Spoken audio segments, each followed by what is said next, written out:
امام محمد صاحب یو پیر د شپې په یو وخت کې راغی، امام صاحب ته دروازه ټکوي، امام صاحب بهر ته راووتو،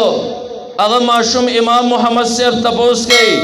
امام صاحب د یو خبرې د یو مسلې تپوس د ستا کوڅې له په نیمه شپه باندې رالم. امام صاحب ورته وی بچیه وایه څه مسله ده؟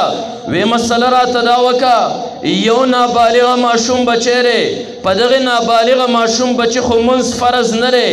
د شپې ټیم خو ډېر زیات اوږه دی، دا ماشوم د ماسخوتن په ټیم نابالغه و، د په دغه وخت کې مونځ ادا کو، څه ټیم چې د ماسخوتن مونځ ادا کو،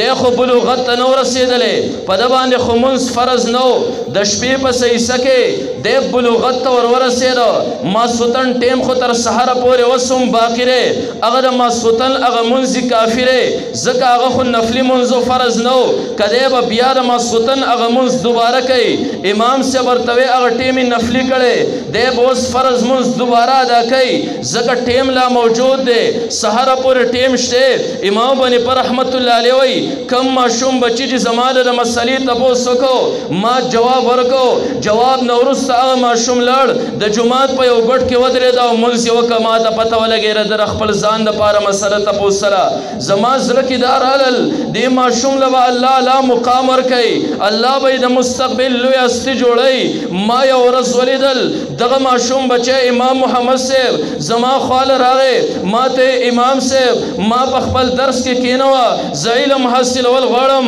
ما ورته بچیا زما سره چې کم طالب علم علم حاصلوي د هغې دپاره شرط دا دی دی به د قرآن حافظي، تا د قرآن حفظ کړی؟ امام محمد صاحب وایي ما حفظ نه دی کړی. ما ورته بچیه لاړ شه د چا قاري سره داخله واله د قرآن حفظ وکړه، د هغې نه وروسته راشه زه به په خپل درس کې کښېنوم، ځکه زما دپاره شرط دا دی زما طالب ته به قرآن یادي. امام محمد صاحب لاړ ووتو، یو هفته پس راغی، هفته پس بیا ورسره پلار دی، پلار یې وایي زما بچي له داخله ورکړه. ما ورته کاکا که ته یې سفارش کې راوستی، ما ستا بچي د تېره هفته ویلو چې زما دپاره شرط دا دی کم یو طالب زما سره یې محصلوي هغه به د قرآن حافظي. امام محمد صاحب وایي چې ستاسو شرط ما پوره کړو، تېره هفته کې چې زه کور ته لاړم زه قرآن ته کېناستم، یو هفته کې ما د قرآن حفظ وکړو. امام صاحب ورته یو څو ځایونو کې تپوسونه وکړل، امام محمد صاحب جوابونه ورکړل،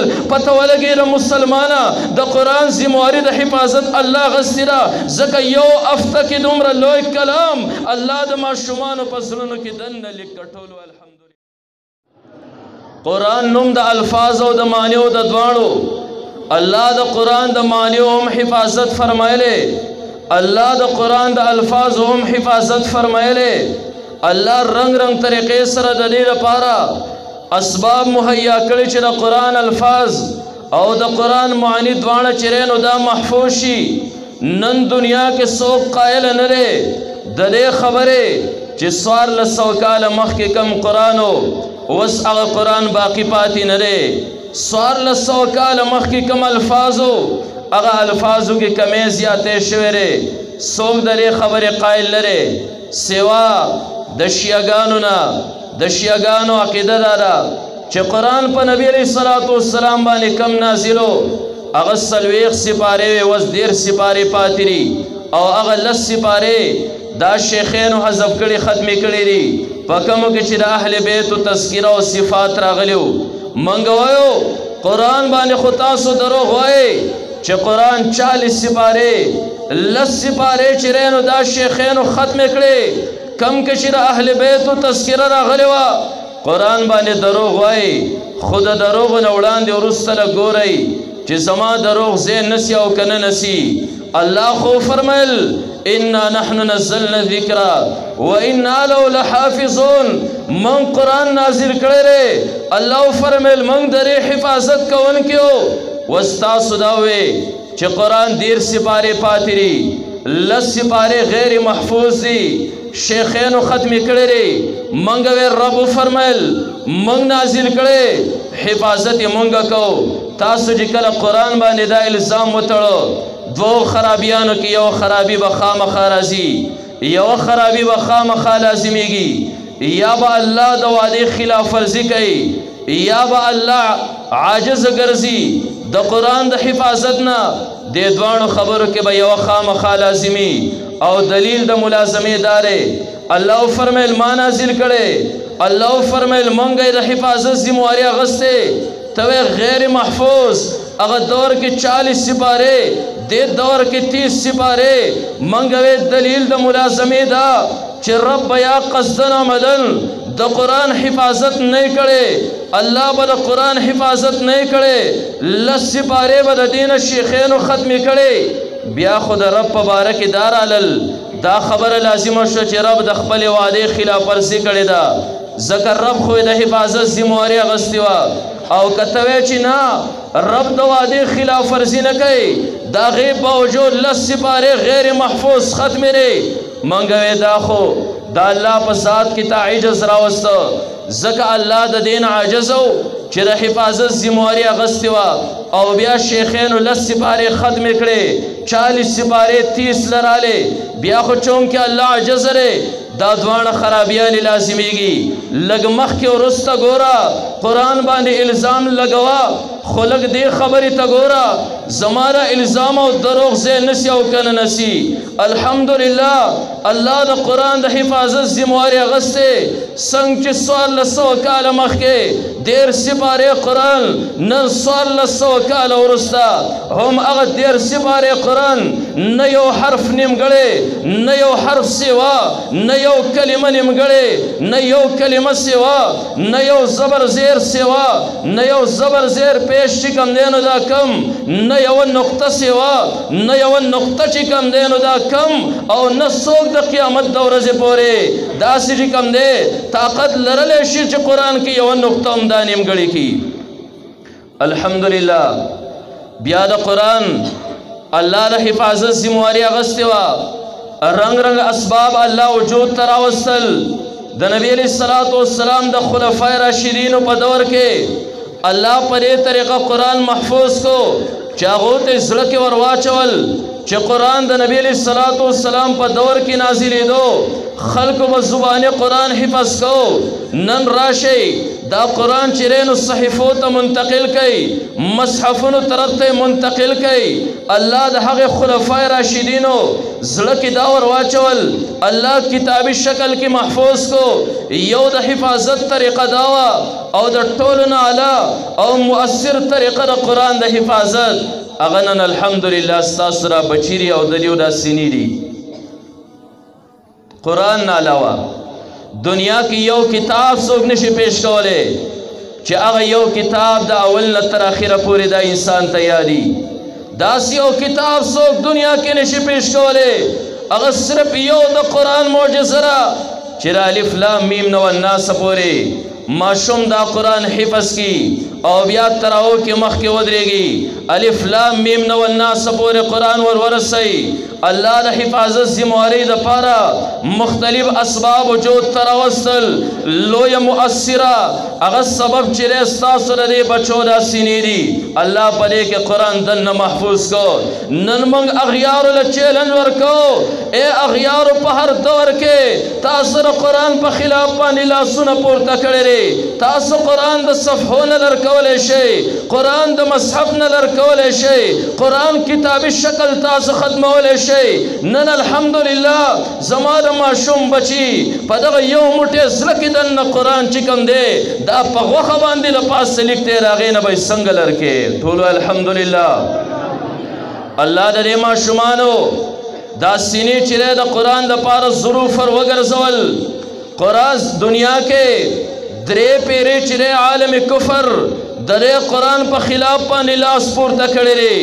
درې واړه ځایونو کې ناکامه شوی قرآن د دکان نه لر کړی قرآن د جومات نه لر کړی قرآن د کور نه لر کړی قرآن چې دی نو دا د مکانونو نه لر کړی مدرسو نه لر کړی خو کله چې ورته پته لګېدلې دا خو هغه معجز کتاب دی چې رب د حفاظت ذمہواری فرمایلی ده د دې ماشوم د سینې نه به یې څنګه ختموم د دې چل اغیارو له نه ورته وای اسرائیل تاسو لږ تاریخ وګورئ کله چې انګریز پلی دلته قدم کېښودو وی زه مسلمان قوت او جرأت ختمول غواړم یو څو مبصرین راوستل یو څو تجزیې مخکې کوي د مسلمان جرأت او غیرت څنګه ختم کو هغه ورته درې کار وکړي نمبر 1 کار دا ولی چې قرآن په مسلمانانو کې موجود دی د دې ایمانی جرأت او غیرت نه ختمیږي دویم نمبر درې قرآن استادان علما دا چې موجود دی درې مسلمان دینی جرأت او غیرت ایمانی جرأت دا نه ختمیږي علما ختم کړي قرآن د دې د لاسونو نه والی هغه د سمندر اوبه ګواوې 3 لاک نسخې دا د جماعت نه راغونډې شوې دا د کورونو نه راغونډې شوې دا د دکانونو نه راغونډې شوې دا د مدارسو نه راغونډې شوې هغه وایي سره هند ته یو کس ورغی داسې کې د مسلمان د لاسه قرآن ختمول غواړم وی قرآن خو صرف په پاڼو کې موجود نه دی د شپږو اتو کالو یو ماشوم بچی راوستو وایي دا ماشوم بچی د ده په زړه باندې په د یو موټي زړه باندې له پاسه قرآن لیک دی وایي دا زه نه منم د دې ماشوم په دغه یو موټي زړه باندې له پاسه قرآن لیکي دا قرآن کولاو کا یو ځای رااړوه د دې ماشوم نه تپوس کوه بچیه ما شپږمه سپاره راړولې ماشوم وایي لا یحب الله الجهر بالسوء یوه رکو وایي بچیه ما 15مه سپاره راړولې سبحان الذي اسرا بعبده یوه رکو وایي ماشومه ما 20مه سپاره راړولې ده ومن یقنط منکن یو رکوی و اسرائیل خپل خلکو ته واپس شي چا چې کومه تنخوا اخیستې را هغه د هغه شوه نوره تنخوا په تاسو خرابول نه غواړم نور مال ضایع کول نه غواړم ځکه د قرآن د حفاظت ذمواري الله اخیستې زه به یې د پاڼو نه ختم کړم د دې ماشوم بچي د زړه نه به یې څوک ختموي سبحان الله قرآن الله د حفاظت ذمواري اخیستې را د دې ماشومانو په زړونو کې الله محفوظ کو او تاسو له تاریخ وګورئ لږ د کتابونو مطالعه وکړئ الله د ماشومانو بچو په زړونو کې په ډېر لږ وخت کې دا قرآن دننه محفوظ کړه د قرآن معجزه ده یو کتاب څوک داسې نشي حفظ کولی تاسو وګورئ د نبی علیہ الصلوۃ والسلام صحابه یا د صحابو نه وروسته تابعین وګورئ یا تبع تابعین وګورئ یا زموږ علما اکابر علماء دیوبند وګورئ الله دا معجز کتاب د هغو په زړونو کې په داسې کم وخت کې ایښودی دی چې د انسان عقل هغې ته ماریان دی او انسان هغې ته انګوش بدنداني امام ابو حنیفه رحمت الله علیه الله دې په قبر په کروڑاو رحمتونه راووری د هغه یو شاګرد امام محمد صاحب یو پیره د شپې په یو وخت کې راغی امام صاحب ته دروازه ټکوي امام صاحب بهر ته راووتو هغه ماشوم امام محمد صاحب تپوس کوي امام صاحب د یو خبرې د یو مسلې تپوس د ستا کوڅې له په نیمه شپه باندې رالم امام صاحب ورته وی بچیه وایه څه مسله ده وی مسله راته دا وکړه یو نابالغه ماشوم بچی دی په دغه نابالغه ماشوم بچی خو منځ فرض نه دی د شپې ټیم خو ډېر زیات اوږه دی دا ماشوم د ماسخوتن په ټیم نابالغه و د په دغه وخت کې منځ ادا کو څه ټیم چې د ماسخوتن منځ ادا کو دی خو بلوغت ته نه ورسېدلی په ده باندې خو منځ فرض نه و د شپې په سیسه کې دی بلوغت ته ورسېده ماسخوتن ټیم خو تر سهاره پورې اوس هم باقي دی هغه د ماسخوتن هغه منځ کافي دی ځکه هغه خو نفلي منځ فرض نه و که دی به بیا د ماسخوتن هغه منځ دوباره کوي امام صاحب ورته وی هغه ټیم یې نفلي کړی دی به اوس فرض منځ دوباره ادا کوي ځکه ټیم لا موجود دی سهاره پورې ټیم شته امام حنیفه رحمت الله علیه وایي کم ماشوم بچي چې زما د مسلې تپوس وکړو ما جواب ورکړو جواب نه وروسته هغه ماشوم لاړ د جومات په یو ګټ کې ودرېد او منځ یې وکړه ما ته پته ولګېده د خپل ځان دپاره مسله تپوس سره زما زړه کې دا رالل دې ماشوم له به الله لا مقام ورکوي الله به یې د مستقبل لوی هستي جوړوي ما یو ورځ ولیدل دغه ماشوم بچی امام محمد صاحب زما خواله راغی ما ته امام صاحب ما په خپل درس کې کېنوه زه علم حاصلول غواړم ما ورته بچیا زما سره چې کم طالب علم حاصلوي د هغې دپاره شرط دا دی دی به د قرآن حافظي تا د قرآن حفظ کړی امام محمد صاحب وایي ما حفظ نه دی کړی ما ورته بچیه لاړ شه د چا قاري سره داخله واله د قرآن حفظ وکړه د هغې نه وروسته راشه زه به په خپل درس کې کېنوم زکا زما دپاره شرط داره زما طالب ته به قرآن یادي. امام محمد صاحب لاړ ووتو، یو هفته پس راغی، هفته پس بیا ورسره پلار دی. پلار یې وایي زما بچي له داخله ورکه. ما ورته یې کاکا که ته یې سفارش کې راوستی، ما ستا بچي د تېره هفته ویلی و چې زما دپاره شرط داره کم یو طالب زما سره یې محصلی هغه به د قرآن حافظي. امام محمد صاحب وایي چې ستاسو شرط ما پوره کو. تېره هفته کې چې زه کور ته لاړم، زه قرآن ته کېناستم، یو هفته کې ما د قرآن حفظ وکړو. امام صاحب ورته یو څو ځایونو کې تپوسونه وکړل، امام محمد صاحب جوابونه ورکړل. پته ولګېده مسلمانه د قرآن ذمواري د حفاظت الله اخیستې ده، ځکه یو هفته کې دومره لوی کلام الله د ماشومانو په زړونو کې دننه لیک کړ. ټولو الحمدلله، په زور الحمدلله. قرآن محفوظ کتاب، الله د حفاظت ذمواري اخیستې ده.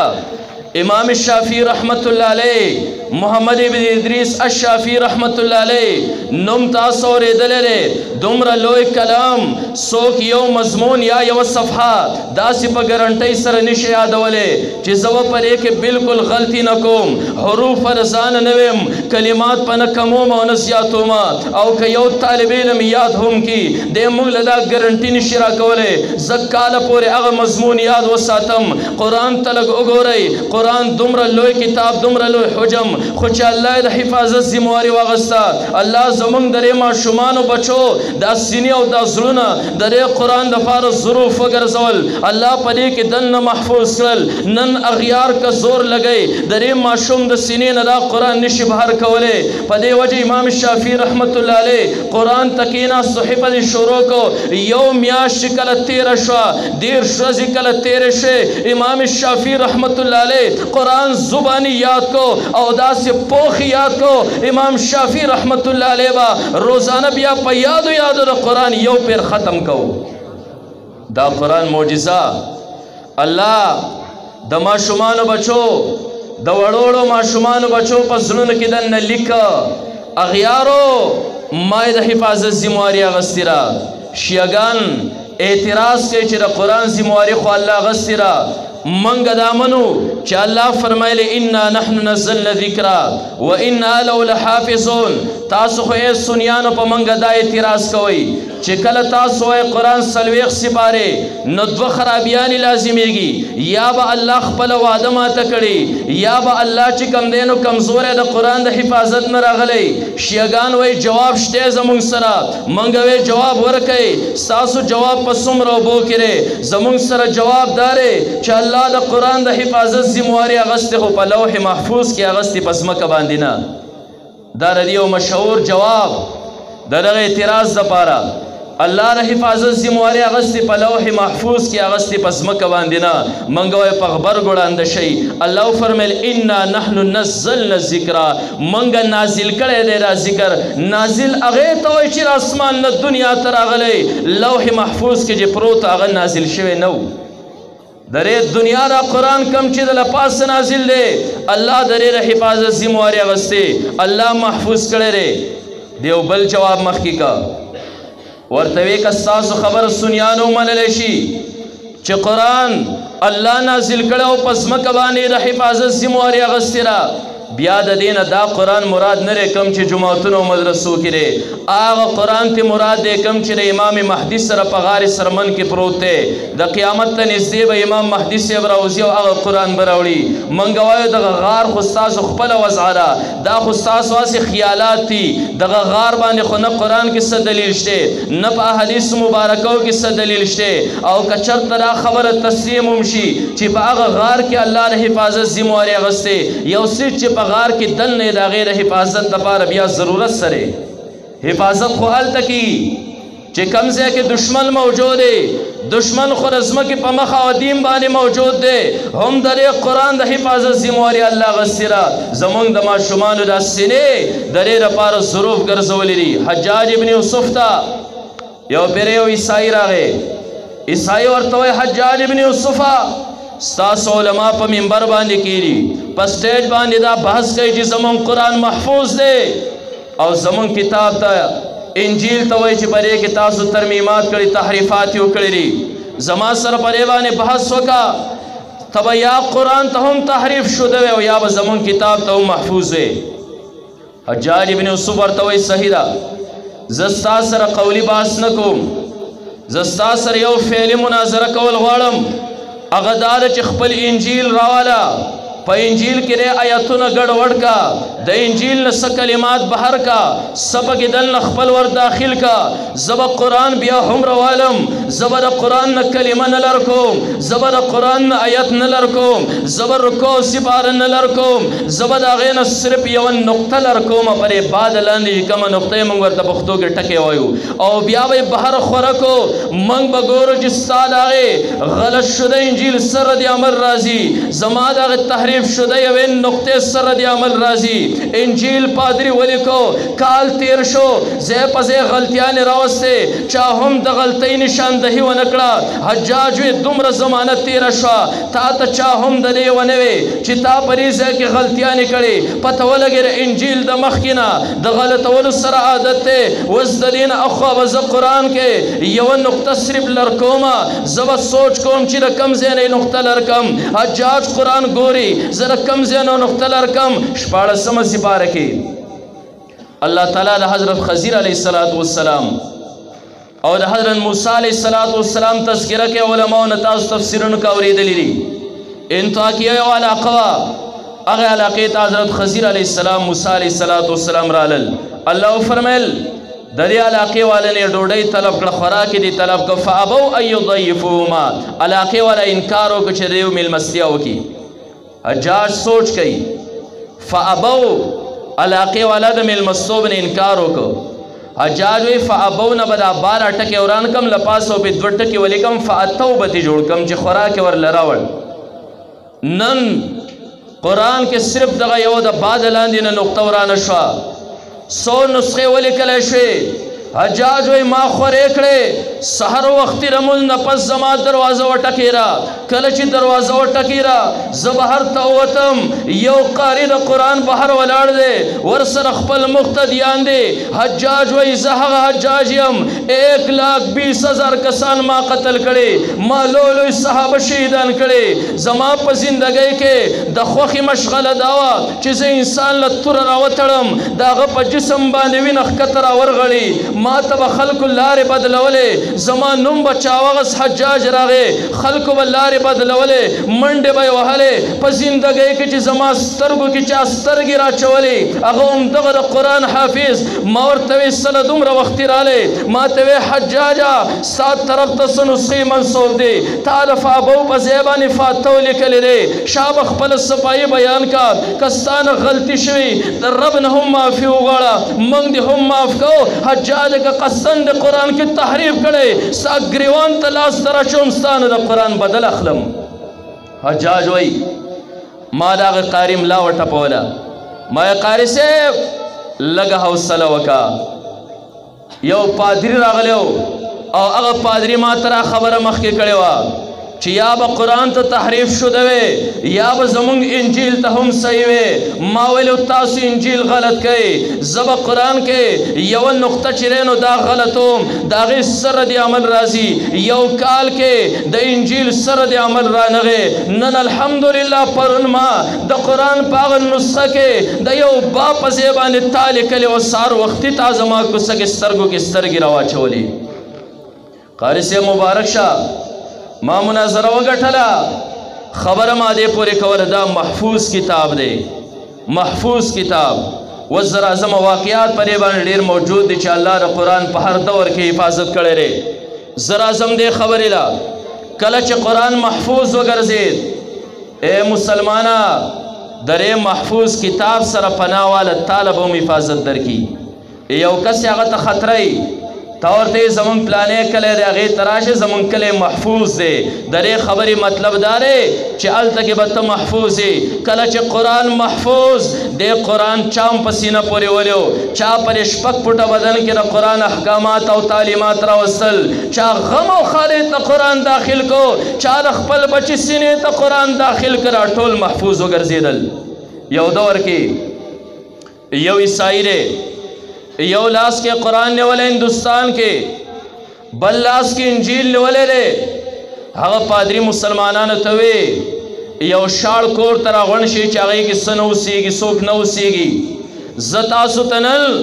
د قرآن او د انجیل حقانیت ښیم چې انجیل په حق دی او که قرآن په حقه باندې دی.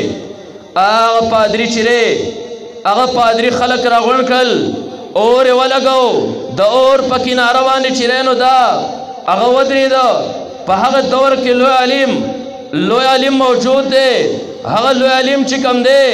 محدث دهلوي رحمت الله علیه، هغه پسې خلک لاړل، ورته یو پادري راغلی دی شاه عبدالعظیم محدث دهلوي رحمت الله علیه راغی، ورته پادري ته خلک سره راغونډ کړي، وی تاسو په منبر باندې کښېنئ، قرآن ته صحیح وایي، نور آسماني کتابونو ته غیر محفوظ وایي. نن به زه ګورم قرآن محفوظ دی، قرآن په حق دی او که زما انجیل په حق دی. شاه عبدالعظیم محدث دهلوي رحمت الله علیه وی طریقه به صحیح وی طریقه دا د اور بلوم، ما قرآن هم راغستی، ما انجیل هم راغستی، زه به قرآن هم دې اور ته وراچوم، انجیل به هم وراچوم. کم یو چې وسوځېد هغه به په ناحقه، کم یو بچ پاتې شو هغه به په حقه باندې. نن به د قرآن او د انجیل مقابله. شاه عبدالعزیز محدث دهلوي رحمت الله علیه ورته وی ته به د اور په غاړه ولاړ او خپل انجیل به اور ته ورولې وی. او وی دا ستا څنګه ایمان دی په انجیل باندې؟ زما ایمان خو مالا دا اجازت نه راکوي چې زه د اور په کناره ولاړ یم او زما قرآن دی په اور کې سوځي. مالا زما قرآن را زه به یې سینه پورې ونسم، ته خپل انجیل په سینه پورې ونسه، اور به په جمع باندې بل کو، ته به د انجیل سره اور ته وردانګې، زه به د قرآن سره اور ته وردانګم. که ته وسوځېدې ته به باطل یې، که زه وسوځېدم زه به باطل یم، که زه بد شم زه په حقه باندې او که ته بد شوې ته په حقه باندې. داسې یو نقطه یې ورته راټینګه کړه. په دې وجه باندې زه اکثر نوجوانانو ته راویم، نوجوانانو ستاسو د عقایدو په خلاف باندې ډېر لوی مشن شروع دی. ستاسو د ایمان د سلب کولو لپاره اغیارو ډېر مشن شروع کړی دی. اغیار به تاسو ته رنګ رنګ اعتراضات د اسلام په باره کې در اچوي، د رب په باره کې به در اچوي، دغه شان د پیغمبر په باره کې به در اچوي، د صحابو په باره کې، د ائمه مجتهدینو په باره کې. خدا سي خپله زمونږ نوجوان طبقه دا وایي چې زه خپله جواب ورکم، زه په حق یم، د بل چا نه تپوس نه کوئ، خپله د جواب ورکولو کوشش مه کوئ، د علماو سره ډایرکټ رابطه کوئ چې ما باندې دا اعتراض شوی د دې جواب سره. شاه عبدالعظیم محدث دهلوي رحمت الله علیه پسې خلک ورالل. اوس که زمونږ دور وی مونږ به اوله قرآن اور ته وروله، انجیل وروله، نن به پته لګي خلکو ته پته ولګېده چې دا سړی مکار دی. شاه صاحب راغی راګیرې که زما زړه دا نه مني، زما د قرآن سوځي او زه په کناره ولاړ یم. ستا څنګه په انجیل باندې ایمان دی چې ستا د انجیل سوځي او ته په کناره ولاړې؟ دا څنګه د انجیل سره عشق دی؟ زما عشق او محبت خدا مال را جرأت نه راکوي. هغه پادري ورته وایي شاه صاحب زه خو داسې نشم کولی، صرف انجیل او قرآن به ورولو. شاه صاحب چې زه خو دې هم داسې نه پرېږدم. ورته شاه صاحب ښه دا ده